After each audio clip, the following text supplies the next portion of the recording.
SIT ಅಧಿಕಾರಿಗಳಿಗೆ ತಲೆನೋವಾಗಿದ್ದಾರೆ ಪ್ರಜ್ವಲ್ ರೇವಣ್ಣ. ವಿದೇಶದಲ್ಲಿರುವಂತಹ ಪ್ರಜ್ವಲ್ ಶೋಧಕ್ಕೆ ತೀವ್ರ ಕಸರತ್ತು ನಡೀತಾ ಇದೆ. 22 ದಿನಗಳಾಯಿತು ಪ್ರಜ್ವಲ್ ನಾಪತ್ತೆಯಾಗಿ, ದೇಶ ಬಿಟ್ಟು ಓಡಿ ಹೋಗಿ.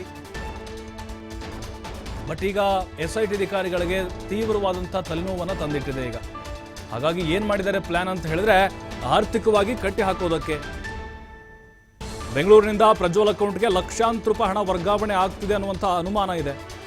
ಹಣ ವರ್ಗಾವಣೆಯ ಮಾಹಿತಿ ಸಂಗ್ರಹಿಸ್ತಾ ಇದೆ ಎಸ್ಐಟಿ. ಪ್ರಜ್ವಲ್ ಅಕೌಂಟ್ ಅನ್ನ ಫ್ರೀಸ್ ಮಾಡೋಕೆ, ಅಂದ್ರೆ ಸ್ಥಗಿತ ಮಾಡಲಿಕ್ಕೆ ಎಸ್ಐಟಿ ಸಿದ್ಧತೆಯನ್ನ ಮಾಡಿಕೊಂಡಿದೆ. ಕೋರ್ಟ್ ಮೂಲಕ ಅನುಮತಿ ಪಡೆದು ಅಕೌಂಟ್ ಅನ್ನ ಫ್ರೀಸ್ ಮಾಡೋಕೆ ಪ್ಲಾನ್ ಅನ್ನ ಮಾಡಿಕೊಂಡಿದೆ ಅಧಿಕಾರಿಗಳು. ನೋಡಿ, ಈಗ ಪ್ರಜ್ವಲ್ ರೇವಣ್ಣ ಅವರು ಜರ್ಮನಿಲಿದ್ದಾರೆ. ಜರ್ಮನಿಯಿಂದ ಅಲ್ಲಿ ಟ್ರೈನ್ ಮೂಲಕ ಲಂಡನ್ಗೆ ತೆರಳಿದ್ದಾರೆ ಟ್ರೈನ್ ಮೂಲಕ ಅನ್ನುವಂಥ ಮಾಹಿತಿ ಇದೆ. ಸದ್ಯಕ್ಕೆ ಅವರನ್ನ ದೇಶಕ್ಕೆ ವಾಪಸ್ ಕರೆತರೋದು ಅಷ್ಟು ಸುಲಭದ ಕೆಲಸ ಅಲ್ಲ. ಕಾನೂನಾತ್ಮಕವಾಗಿ ಇಲ್ಲಿ ನೋಡಬೇಕಾಗತ್ತೆ. ಈಗ ಅವ್ರಿಗೆ ಹಣ ಸಂದಾಯ ಆಗ್ತಾ ಇದೆ. ಇಲ್ಲಿದ್ದಂಥವರು ಬೆಂಗಳೂರಿನಿಂದ ಅವರ ಅಕೌಂಟ್ಗೆ ಹಣವನ್ನು ಟ್ರಾನ್ಸಾಕ್ಷನ್ ಮಾಡ್ತಾ ಇದ್ದಾರೆ. ಅದನ್ನು ಕಟ್ಟಿ ಹಾಕಬೇಕು. ಆರ್ಥಿಕವಾಗಿ ಅಲ್ಲೇನಾದರೂ ಅವ್ರಿಗೆ ಅಡ್ಡಪಡಿಸಿದ್ರೆ ಅಥವಾ ಅಕೌಂಟನ್ನು ಫ್ರೀಸ್ ಮಾಡಿದರೆ ಎಲ್ಲ ಬಂದಾಗ್ಬಿಡುತ್ತಲ್ವಾ. ಅವರು ಓಡಾಡೋದು, ಖರ್ಚು ವೆಚ್ಚ ಅವರಿಗೆ ಅಥವಾ ಅಲ್ಲಿ ಇರಲಿಕ್ಕೆ ವ್ಯವಸ್ಥೆ, ಅದನ್ನು ಬಂದ್ ಮಾಡುವಂಥ ಪ್ಲಾನನ್ನು ಈಗ ಎಸ್ಐಟಿ ಅಧಿಕಾರಿಗಳು ಮಾಡಿಕೊಂಡಿದ್ದಾರೆ. ಬಟ್ ಇದಕ್ಕೆ ಕೋರ್ಟ್ನ ಅನುಮತಿ ಬೇಕಾಗುತ್ತೆ. ಈಗ ರಾಜತಾಂತ್ರಿಕವಾಗಿ ಪಾಸ್ಪೋರ್ಟ್ ಹಾಗೆ ವೀಸಾ ಹೊಂದಿದ್ದಾರೆ, ಅದನ್ನು ಕೂಡ ರದ್ದು ಮಾಡಬೇಕು ಅಂತ ಹೇಳಿದ್ರೆ ಕೋರ್ಟ್ ಅನುಮತಿ ಪಡಿಬೇಕಾಗತ್ತೆ.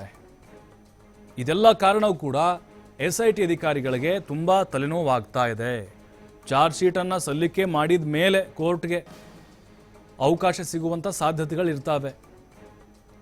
ಈಗ ಪ್ರಜ್ವಲ್ ರೇವಣ್ಣಗೆ ಹೋಗ್ತಿರುವಂಥ ಒಂದು ಹಣದ ಮೂಲ ಯಾವುದು? ಅಲ್ಲಿ ಯಾರೋ ಉದ್ಯಮಿ ಈತನಿಗೆ ಸಹಾಯವನ್ನು ಮಾಡ್ತಾ ಇದ್ದಾರಂತೆ ಲಂಡನ್ನಲ್ಲಿ. ಜೊತೆಗೆ ಇಬ್ಬರು ಜೊತೆಗೆ ಸ್ನೇಹಿತರಿದ್ದಾರೆ, ದುಬೈನೊಬ್ನು ಬೆಂಗಳೂರು ಒಬ್ನು ಒಂದು ಜೊತೆಗಿದ್ದಾರೆ. ಈಗ ಅವರಿಂದಲೂ ಕೂಡ ಸಹಾಯ ಆಗ್ತಾ ಇದೆ. ಕುಟುಂಬಸ್ಥರ ಸಂಪರ್ಕಕ್ಕೂ ಈತ ಸಿಗ್ತಾ ಇಲ್ಲ. ಹಾಗಾಗಿ ಆರ್ಥಿಕವಾಗಿ ಯಾವ ಅಕೌಂಟ್ನಿಂದ ಅವರಿಗೆ ಟ್ರಾನ್ಸಾಕ್ಷನ್ ಆಗ್ತಿದೆಯೋ ಅದನ್ನು ಪತ್ತೆ ಮಾಡಿ ಅದನ್ನು ಬ್ಲಾಕ್ ಮಾಡಿಬಿಡೋದು, ಈ ರೀತಿ ಪ್ಲಾನ್ ಮಾಡಿದ್ದಾರೆ. ಬಟ್ ಇದು ಎಷ್ಟರ ಮಟ್ಟಿಗೆ ಸಕ್ಸಸ್ ಆಗುತ್ತೆ? ಅಕೌಂಟ್ ಫ್ರೀಸ್ ಮಾಡಿಬಿಟ್ರೆ ಬೇರೆ ಮೂಲಗಳಿಂದ ಇವರಿಗೆ ಹಣ ಹೋಗೋ ಸಾಧ್ಯತೆಗಳಿರ್ತವೆ. ಅಥವಾ ಅಲ್ಲಿ ಯಾರೋ ಪರಿಚಿತರ ಉದ್ಯಮಿನೋ ಅಥವಾ ಇನ್ಯಾರೋ ಇವರ ಆಪ್ತರೋ, ಯಾಕಂದರೆ ಪ್ರಭಾವಿ ರಾಜಕಾರಣಿ ಆಗಿರೋದ್ರಿಂದಾಗಿ ಸಹಜವಾಗಿ ಸ್ನೇಹಿತರಿದ್ದೇ ಇರ್ತಾರೆ, ಆಪ್ತರಿದ್ದೇ ಇರ್ತಾರೆ. ಅವ್ರ ಕಡೆಯಿಂದ ಸಹಾಯವನ್ನು ಪಡೆದುಕೊಳ್ಳಬಹುದು.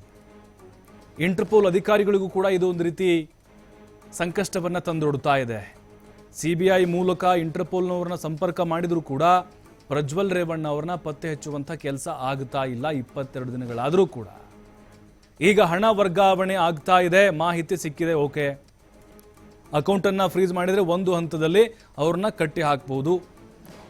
ಅವರಿಗೆ ಅಲ್ಲಿ ಹಣದ ಸಂದಾಯ ಕಂಪ್ಲೀಟ್ ಆಗಿ ಸ್ಥಗಿತ ಆಯಿತು ಅಂತ ಹೇಳಿದ್ರೆ ಖರ್ಚು ವೆಚ್ಚಗೆ ಹಣ ಇಲ್ಲದೆ ಅವರು ಮತ್ತೆ ದೇಶಕ್ಕೆ ವಾಪಸ್ ಆಗುವಂಥ ನಿರ್ಧಾರವನ್ನು ಮಾಡಬಹುದು. ಬಟ್ ಇದಕ್ಕೆ ಕಾನೂನಾತ್ಮಕವಾಗಿ ಕೆಲವೊಂದಿಷ್ಟು ಪ್ರೊಸೀಜರ್ಗಳನ್ನು ಮಾಡಬೇಕಾಗತ್ತೆ. ಎಲ್ಲ ತಯಾರಿಗಳನ್ನು ಕೂಡ ಎಸ್ಐಟಿ ಅಧಿಕಾರಿಗಳು ಮಾಡಿಕೊಳ್ತಾ ಇದ್ದಾರೆ.